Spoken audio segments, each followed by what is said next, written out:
Hi everybody, welcome to my channel. Today I'm going to be talking about the narcissistic abuse cycle, which is essentially a series of steps that the narcissist takes in order to trauma bond the victim to them and to make the victim dependent on them, and to make it difficult for the victim to leave them or to forget about them. And the series of steps usually are known as idealization, devaluation, and discard. But I'm going to add a fourth step, which is hoovering, because I believe that hoovering, which I spoke of before on this channel, is actually a form of abuse as well, even though it's not recognized as a formal step of the narcissistic abuse cycle. Now, let's start with idealization. Now, idealization is when the narcissist chooses you as their next victim.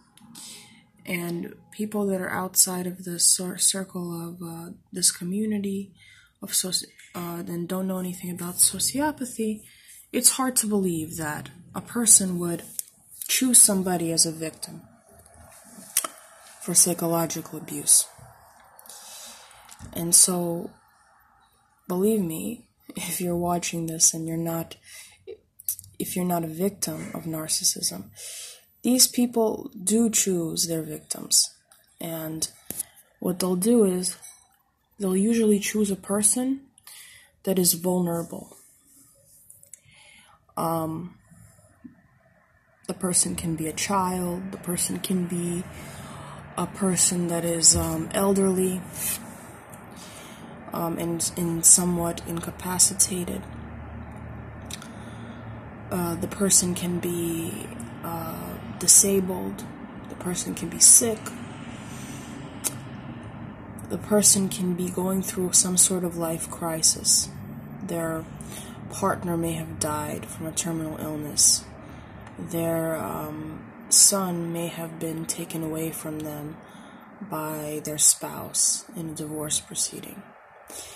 They may be an immigrant to the country, and they may not know any people, and so they're looking for a friendly face to rely on, to show them around, etc. So, idealization is very appealing to the potential victim, because in this stage, you can do no wrong. The narcissist makes you believe that you are their soulmate, that they have searched for you their entire lives, that everything you do is interesting, from how you look at them, to how you dance, to how you read, to how you walk. Literally, they praise the ground that you walk on, and they make it very clear to you that you're the one if they're your spouse, if they're courting you as a romantic partner. And so the idealization phase is something that everybody is susceptible to, because who doesn't like flattery? Who doesn't like people appreciating them? But the difference here is that this is like an excessive form of appreciation that usually is not grounded off of anything that is important to the sociopath. What's important is to idealize you. And in this phase, they usually mirror whatever their victim likes in order to give the illusion that they really are ideal. So, for example, if the narcissist never, ever skied, and their victim skis regularly, the narcissist will take up an interest in skiing.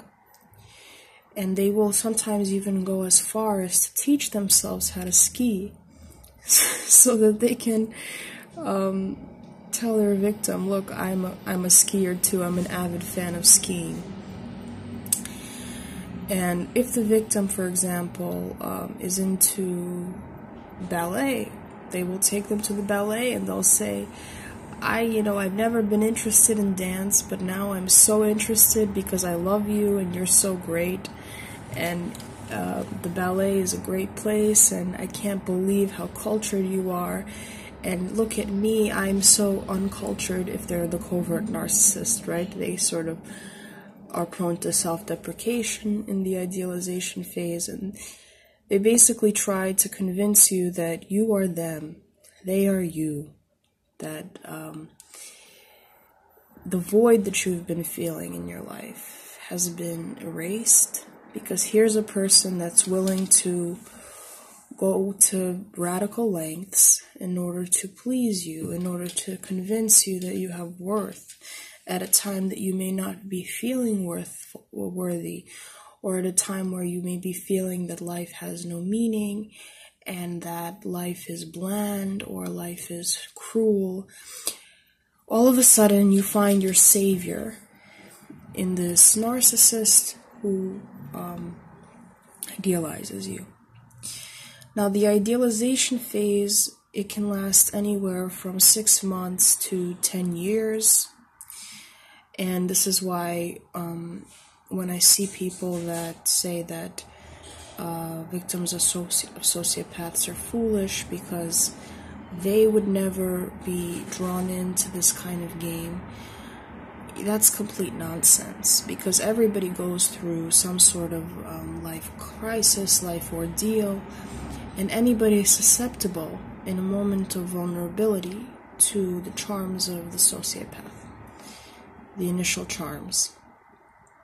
So after this idealization phase, after they've gotten you biochemically hooked to them through sex, through constant positive reinforcement, through the devaluation of other people, so they basically set it up so that their life parallels your life. There is nothing within your life that is purely your own or belongs to your friends or other people. They tend to isolate you from people. They tend to try to convince you that your friends are not good for you, that you deserve better, that their relationship with you should take a kind of like priority over a lot of your other life relationships, because they're willing to give you more than anybody else is willing to give you. And so you start isolating yourself from friends, because usually they create ultimatums, and in the idealization phase they'll never say that you're negative necessarily, that you're a bad person, but they'll say things like, I love you and I want to spend extra time with you, and I feel like your friendship with such and such is really toxic, and you deserve better than that, and I love you, and you're so important to me that I don't want you to get hurt.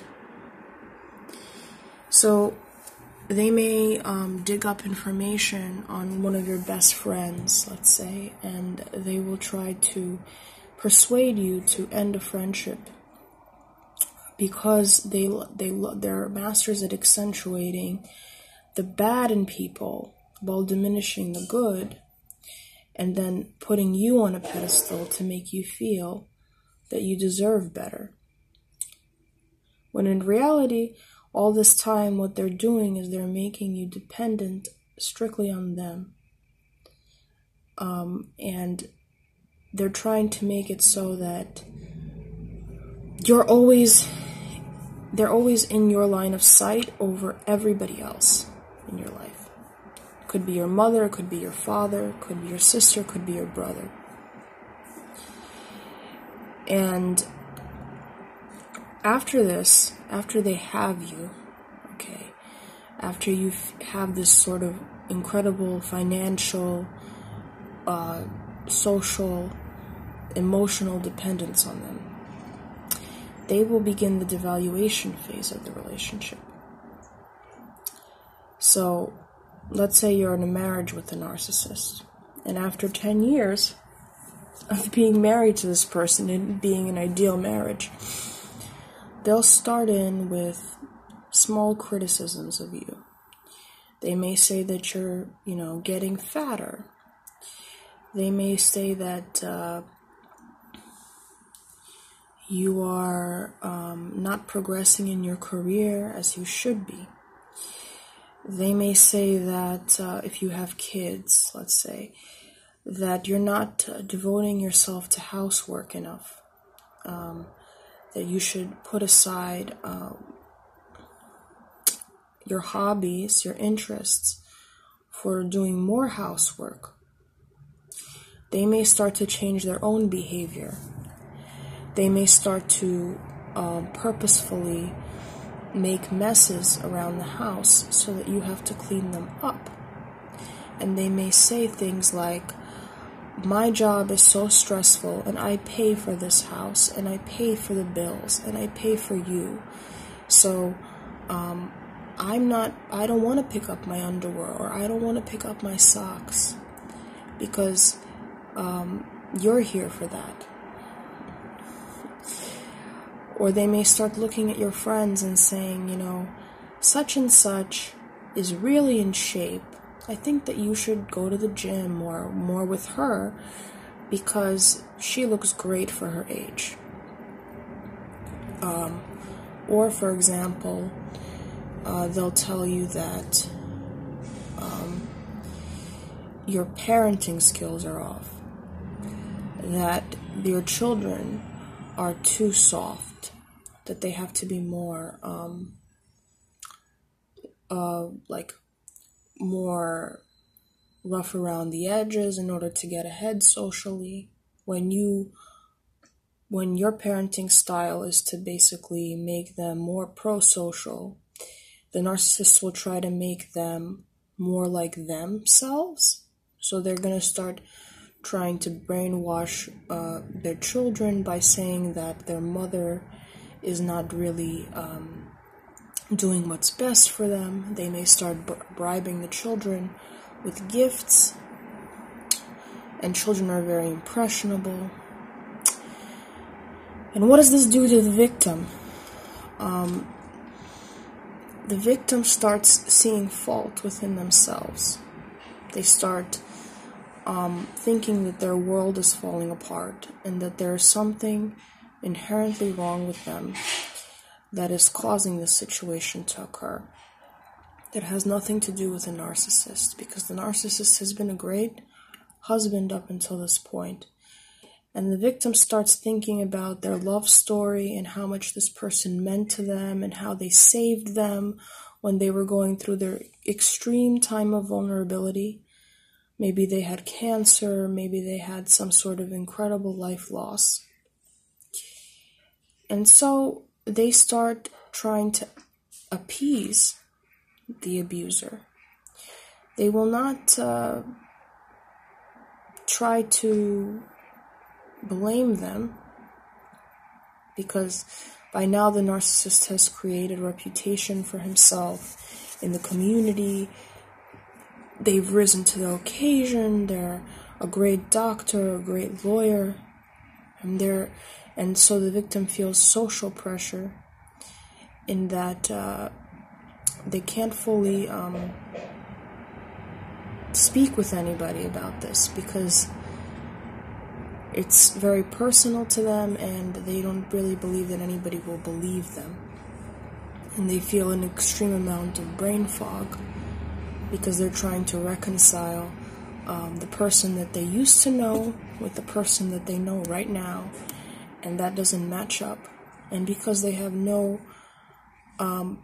things that are strictly their own, because the narcissist has sought to isolate them from family, from hobbies, they are very isolated in this stage of devaluation.